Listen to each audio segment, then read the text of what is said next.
Hey guys, இன்னைக்கு நாம shadow of love சீரீஸ்ல 13வது பாகத்தை பார்க்க போறோம்.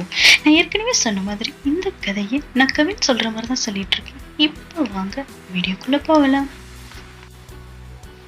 மெக் நான் அவனுக்காக ஃபீல் பண்றேனா அப்படின்னு தெரிஞ்சுக்கிறதுக்காக என்கிட்ட ஒரு கேள்வி கேட்டான்.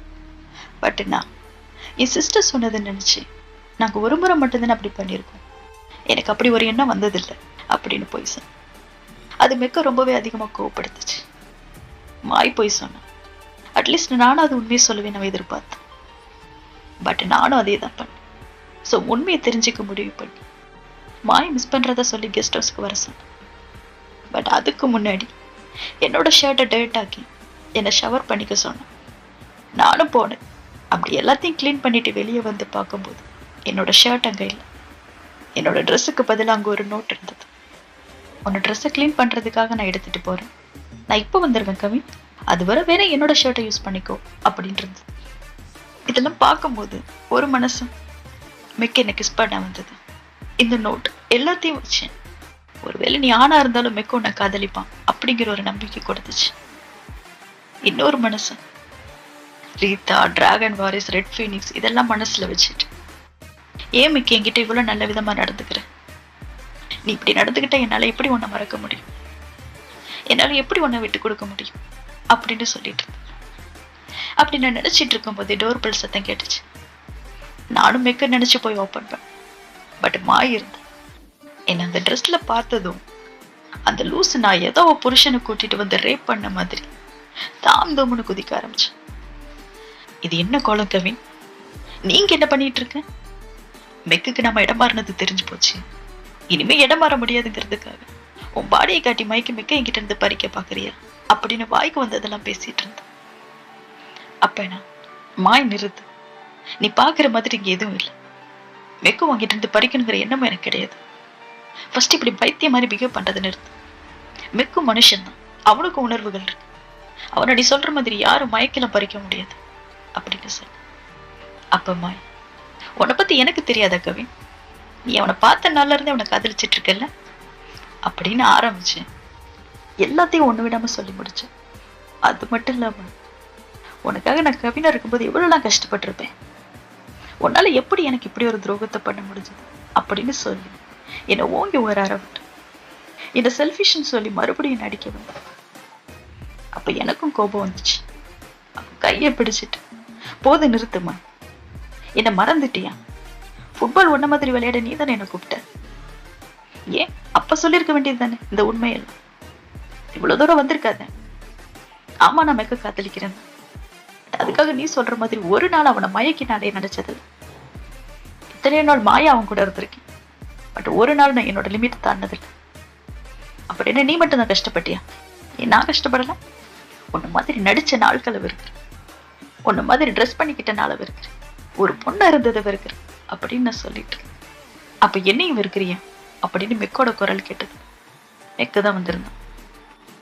என்னையும் இருக்கிறியா கவி, சொல்லு என்னையும் இருக்கிறியா, என்ன பாக்குறீங்க ரெண்டு பேரும், இப்படி நீங்க சண்டை போடுறதுக்கான சூழ்நிலையை உருவாக்குறது என்ன தான், அப்பதானே உங்க வாயால உண்மையை தெரிஞ்சுக்க முடியும். சோ நீங்க சொன்ன மாதிரி ஒரு முறை இல்லை பல முறை ஷிஃப்ட் ஆயிருக்கீங்க அப்படிதானே, இதை நான் எப்பவோ கண்டுபிடிச்சிட்டேன். நான் என்ன முட்டானா, இவ்வளவு நடந்ததுக்கு அப்புறமும் என்னால அதை கூடவா தெரிஞ்சுக்க முடியாது. பட் எனக்கு தெரிஞ்சுக்க வேண்டியது என்ன தெரியும், நீங்க இப்படி இடம் மாறும் போதெல்லாம் ஒரு முறை கூட என்னை பத்தி யோசிக்கவே இல்லையா, எனக்கும் இதே இருக்கு, நான் என்ன ஃபீல் பண்றேன், எனக்கு என்ன வேணும் அப்படிங்கறது யோசிக்க தோணவே இல்லையா உங்களுக்கு. உங்க ரெண்டு பேரோட இந்த விளையாட்டால நான் யாரை காதலிக்கிறேன்னு கூட எனக்கு தெரியாத அளவுக்கு நான் குழம்பி ஒரு பைத்தியமாவே ஆயிட்டேன் அப்படின்னு மெக்கு சொல்லிட்டு இருக்கும் போதே வேகமா மாய், நீ கவினை காதலிக்கிறியா அப்படின்னு கேட்டேன். அப்ப மேக், எந்த மாயை காதலிக்கிறேன்னு எனக்கு தெரியல அப்படின்னு சொன்ன. அப்ப மாய் மெக்கையை பிடிச்சுக்கிட்டு, நான் உன்னை ரொம்ப காதலிக்கிறேன் மேக் அப்படின்னு சொன்னேன். அப்ப மேக், இது அடுத்த போய் அப்படித்தானே அப்படின்னு கேட்டேன். அப்ப நான், இல்ல மேக், மாய் நிஜமாவே உன்னை காதலிக்கிறா அப்படின்னு சொன்னேன். சரி அப்ப நீ என்ன காதலிக்கிறிய கவின் அப்படின்னு கேட்டேன். இந்த கேள்வி இவன் கேட்க மாட்டான்னு எத்தனையோ முறை நான் ஏங்கி இருந்திருக்கேன். பட் அன்னைக்கு என்னால பதில் சொல்ல முடியல. ஒரு பக்கம் மாய் நின்றுட்டு இருந்தேன். ப்ளீஸ் எஸ்ன்னு சொல்லிடாத அப்படின்னு தவிச்சு போய் என்னை பார்த்துட்டு இருந்தேன். இன்னொரு பக்கம் நான் ரீதாவை கல்யாணம் பண்ணிக்கிறத சொல்லியிருந்தேன். ரீதாவோட தாத்தா என்னோட தாத்தா. சோ காதலுக்கு வாய்ப்பே இல்லை. அடுத்து மெக்கத்தான் இவ்வளவு நேரம் பண்ணது எல்லாமே எனக்கும் மாய்க்கு சண்டை ஏற்படுத்துறதுக்காகன்னு சொன்னது. சோ இதெல்லாம் யோசிச்சு எனக்கு உண்மையில அன்பு இருக்கு மெக். பட் அந்த அன்பு அது நீ என் சிஸ்டரோட ஹஸ்பண்டுங்கிற உறவுனால வந்த அன்பு மட்டும்தான் அப்படின்னு சொன்ன. உடனே மாய் வேகமா, கவின் சொல்றது உண்மைதான், உன்னை காதலிக்கல, ஆனா நான் உன்னை ரொம்ப காதலிக்கிறேன் மெக் அப்படின்னு சொன்னேன். அப்ப மெக் ஒரு நிமிஷம் எங்க 2 பேரையும் பார்த்துட்டு, ரொம்ப தேங்க்ஸ்மா என்னை காதலிச்சதுக்கு, பட் எனக்கு உன்னோட காதல் தேவையில்லை. அண்ட் யூ கவின், எனக்கு உன்னோட அன்பும் தேவையில்லை. நீங்க 2 பேரும் என்னை ரொம்ப காயப்படுத்திட்டீங்க. இதுக்கப்புறம் உங்க மேல எனக்கு எந்த உணர்வும் இருக்க போறதில்லை. இதுக்கு மேலே உங்க பொய்யில இருந்து நான் காயப்பட விரும்பல. நீங்களும் என்னை நெருங்கி ஒரு கொடூரனை மாத்த முயற்சி பண்ணிடாதீங்க அப்படின்னு சொல்லிட்டு போனேன். இந்த மாய் கல்யாணத்துக்கு முன்னாடி அவகிட்ட ஒண்ணு சொன்னேன். இன்னைக்கு என்னதான் காதலிக்கிற மாய், இந்த உண்மை எப்ப அவனுக்கு தெரிய வருமோ அப்ப அவன் உன்னை வெறுக்க ஆரம்பிப்பான். உன்னை காதலிக்கலங்கிறதுக்காக இல்லை, நீ உண்மையை மறைச்சு ஏமாத்திட்டு இருக்க அப்படிங்கிறதுக்காக அப்படின்னு சொன்னேன். நான் சொன்ன மாதிரிதான் அன்னைக்கு அப்புறம் நடந்தது. நாங்க 2 பேரும் பொய் சொன்னதை நினைச்சு மிக்க ரொம்பவே வருத்தப்பட்டோம். இனியும் பொய்யான வாழ்க்கையை வாழ முடியாதுன்னு நினைச்சு மாய்கிட்ட டைவோர்ஸ் பத்தி பேசினேன். பட் மாய்க்கு அப்பவும் மெக்கோட விருப்பத்தை பத்தி புரிஞ்சுக்க விருப்பம் இல்லை. சோ இல்ல மெக், நீ கோபத்துல இருக்க, நான் பொய் சொல்லிட்டேன், தப்புதான். நான் உன்னை ரொம்ப காதலிக்கிறேன், அதான் அப்படி பண்ணிட்டேன்.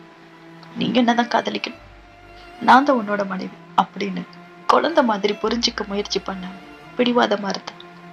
இதனால ஒரு லெவலுக்கு மேல மெக்கோட வெறுப்பையும் தாங்கிக்க வேண்டியிருந்தது. பட் மெக்கால என் மேல அந்த கோபத்தோட ரொம்ப நாளா இருக்க முடியல. என் கல்யாண பத்திரிக்கையை பார்த்ததுமே என்னை பார்க்க வந்தோம். அன்னைக்குதான் நானும் ரீதாவும் வெட்டிங் ட்ரெஸ் ட்ரையல் பார்த்துட்டு இருந்தோம். அப்ப மெக்கு உள்ள வந்தோம். மெக்கு, நீங்க என்ன பண்ணிட்டு இருக்க அப்படின்னு நான் கேட்டேன். அப்ப மெக், ஆமா நீ உன் மனசுல என்ன நினைச்சிட்டு இருக்கவே, இப்ப இதுக்காக இவ்வளவு வேகமா கல்யாணம் பண்ணிக்க போற? அப்ப நான், அப்படிலாம் எதுவும் இல்லை மெக் அப்படின்னு சொன்னேன். அப்ப மெக், வழக்கம் போல ரொம்ப அழகா போய் சொல்றக்கவே, பட் இந்த முறை உனக்கு நீயே போய் சொல்லிட்டு இருக்க, எல்லார்கிட்டையும் போய் சொல்லிட்டு இருக்க. உன்னோட சுயநலத்துக்காக ரீதாவை காதலிக்கிற மாதிரி நடிச்சு அவளை யூஸ் பண்ணி என்ன மறக்க நினைக்கிறியா? எனக்கு ரீதாவை பார்த்தா பாவமா இருக்கு கவி. உன்ன மாதிரி ஏமாத்துக்காரன் பொய்க்காரன் கிட்ட மாட்டிக்க போறத நினைச்சேன் அப்படின்னு சொல்லிட்டு என்கிட்ட வந்து. அப்ப நான் அவனை தள்ளி விட்டு, நிறுத்து மெக், என்னை பிளேம் பண்றதை முடிச்சிட்டு நான் கிளம்பு, எனக்கு உன்னை பார்க்கவே பிடிக்கல அப்படின்னு சொன்ன. அப்ப மெக், என்ன சொன்ன? என்னை பார்க்க பிடிக்கலையா? ஏன் என்னை பார்க்க பிடிக்கல அப்படின்னு கேட்டேன். அப்ப நான், கடைசி என்ன நடந்ததுன்னு மறந்துட்டியா? என்கிட்டயும் மாய்கிட்டயும் நல்லா நடந்துக்கிற மாதிரி நடிச்சு எங்களை சண்டை போட வச்சுட்டல, உன்னால மாய் என்ன மறுபடியும் வெறுக்கிற அப்படின்னு சொல்லி. அப்ப மெக் சிரிச்சுக்கிட்டேன். ஓ ரியலி?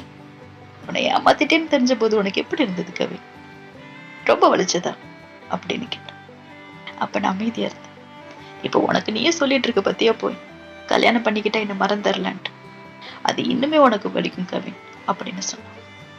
அப்ப நான், உனக்கு இப்ப என்ன தாண்டா வேணும், ஏன் இப்படி என்ன கஷ்டப்படுத்துற அப்படின்னு கேட்டேன். அப்ப மெக், நீ என்னதானே காதலிக்கிற, என்ன மறக்க தானே கல்யாணம் பண்ணிக்க போற, உண்மையை சொல்லு அப்படின்னு கேட்டேன். அப்ப நான், இல்ல நான் உன்னை காதலிக்கல, இந்த கல்யாணத்தை நான் விருப்பப்பட்டுதான் பண்ணிக்கிறேன் அப்படின்னு சொன்னேன். அப்ப மெக், உண்மையை ஒத்துக்க மாட்டேல்ல, நீ என்னதான் காதலிக்கிறேன்னு இப்ப நான் உனக்கு நிரூபிச்சு காட்டுறேன் அப்படின்னு டக்குன்னு என்ன கிஸ் பண்ண வந்தான். அப்ப கரெக்டா ரீதா உள்ள வந்தான். கவின், மெக் என்ன பண்ணிட்டு இருக்கீங்க அப்படின்னு கேட்டேன். அப்ப நான் என்ன சொல்றதுன்னு தெரியாம யோசிச்சுட்டு இருக்கும் போதே, மெக் என்ன நடக்குதுங்க, நீ பாக்குறத பார்த்தா ஏதோ நாங்க கிஸ் பண்ணிட்டு இருக்கிறதா நினைக்கிற மாதிரி தெரியுது அப்படின்னு கேட்டான். அப்ப ரீதாவும், இல்லைன்னு சொல்வீங்களா அப்படின்னு கேட்டான். அப்ப மெக், ஆமா ஏன் நீ அப்படி நினைக்கிற, எங்களை பார்த்தா லவர்ஸ் மாதிரி தெரியுதா? சீக்கவே ரீதாவுக்கு எப்படிதான் தோணுது. சோ இப்ப நமக்கும் வேற வழியில நம்மளும் உண்மையை சொல்லிடலாமா அப்படின்னு சொல்லி என் தோள் மேல கைய போட்டு. அப்ப நான் மெக்கைய தட்டி விட்டு, நீ நினைக்கிற மாதிரி இல்ல ரீதா, நான் கீழே விழ போனேன், மெக்க என்ன பிடிச்சான் அவ்வளவுதான் அப்படின்னு சொன்னேன். அப்பமே, ஓ அப்படி வேறையா? சரி அப்படியே வச்சுப்போம்.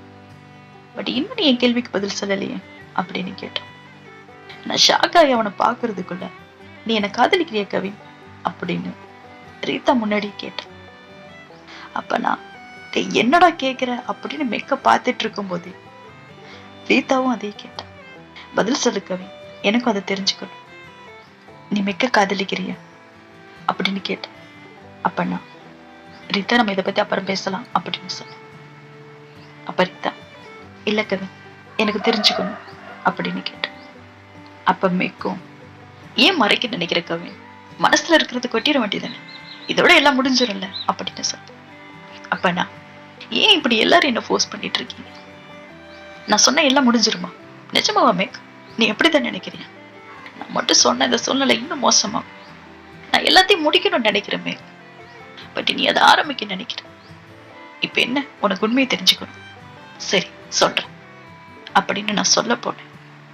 அப்ப ரீதா என்ன தடுத்து, இல்ல இதை நான் தனியே கேட்க விரும்புறேன் அப்படின்னு சொன்னான். அப்ப மேக், பட் இதுல நானும் சம்மந்தப்பட்டிருக்கேன்ல அப்படின்னு சொன்னான். நாங்க பேச போறது எங்க கல்யாணத்தை பத்தி, இதுல நீங்க சம்மந்தப்படலன்னு நினைக்கிறேன் அப்படின்னு சொல்லி மெக்க வெளியே போக சொன்னான். அப்ப மெக்கும் ஓகே ஃபைன், நான் குட் நியூஸ்க்காக வெயிட் பண்றேன் அப்படின்னு சொல்லி என் தோலை தட்டி கொடுத்துட்டு வெளியே போனேன். ஏன்னா நான் அவனை காதலிக்கிறேன்னு தெரிஞ்சேன் ரீதா இந்த கல்யாணத்தை நிறுத்துவான் அப்படின்னு அவன் நினைச்சான். பட் அதான் நடக்கல. மெக்கு போனது ரீதா, இங்க என்னதான் நடந்துட்டு இருக்கு கவின், எனக்கு எல்லாமே தெரிஞ்சாகணும், என்கிட்ட எல்லாத்தையும் சொல்லு அப்படின்னு கேட்டேன். அப்ப நான் எங்க இருந்து ஆரம்பிக்கிறதுன்னு எனக்கு தெரியல ரீதா. ஆமா ரீதா, நான் மெக்க காதலிக்கிறேன். இதெல்லாம் எப்படி நடந்ததுன்னு கூட எனக்கு தெரியாது. பட் அவனுக்கான என்னோட உணர்வுகளை என்னால கண்ட்ரோல் பண்ண முடியல ரீதா.